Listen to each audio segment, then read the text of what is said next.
আসসালামু আলাইকুম, সবাই কেমন আছেন? আবার একটি সুন্দর সকাল শুরু হয়ে গেল। এইটা আমার বারান্দার গাছ লাগানো। এখানে আমি পুদিনা পাতা গাছ লাগিয়েছি, মরিচ গাছ লাগিয়েছি। দেখুন মরিচ হয়েছে, বেশ কয়েকটা মরিচ হয়েছে। দেখে না এত ভালো লাগতেছে, নিজের গাছ লাগিয়ে যদি কিছু পাওয়া যায় তাহলে তো ভালোই লাগে। আর এই মরিচগুলো না আমার একটুও ছিঁড়তে ইচ্ছা করে না। আর এইখানে না এটা কারি পাতার গাছ। আর এই যে ঘাস ফুলও হয়েছে কিছু। আর এটা কি গাছ যে হয়েছে আমি জানি না।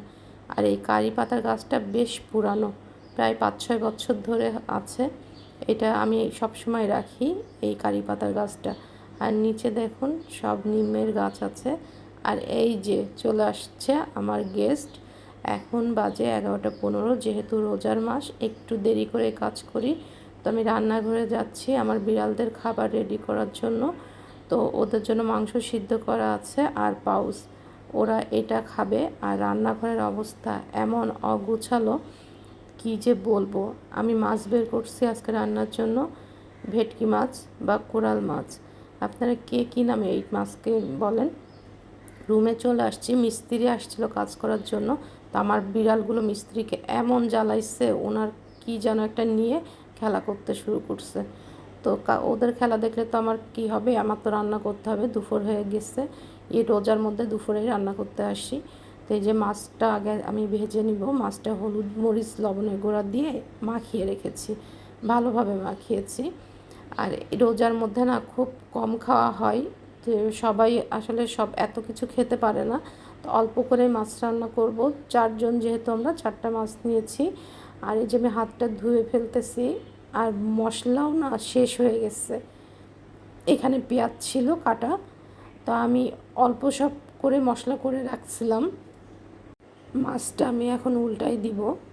মাছটা না নরম ছিল, গলায় মনে হচ্ছে কী যেন বাজতেছে। আমার ভয়েস দিতে যে আমার শুধু কাশি আসতেছে। তো সবাই ক্ষমা সুন্দর দৃষ্টিতে দেখবেন। তো দেখুন মাছটা আমি খুব আস্তে করে নাড়া দিচ্ছিলাম। আর অপর চুলায় না আমি কড়াই বসিয়ে দিয়েছি, পেঁয়াজটা ভুনা করে ফেলছি।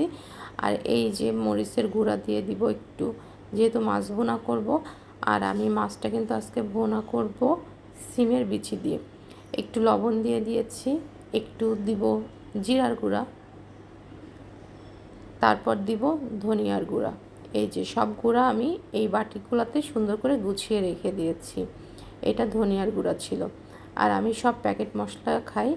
এইখানে একটু টমেটো দিয়ে দিলাম আর দিলাম সিমের বিচি। রোজার মাসে আপনাদের ব্যস্ততা কেমন কাটতেছে সবার?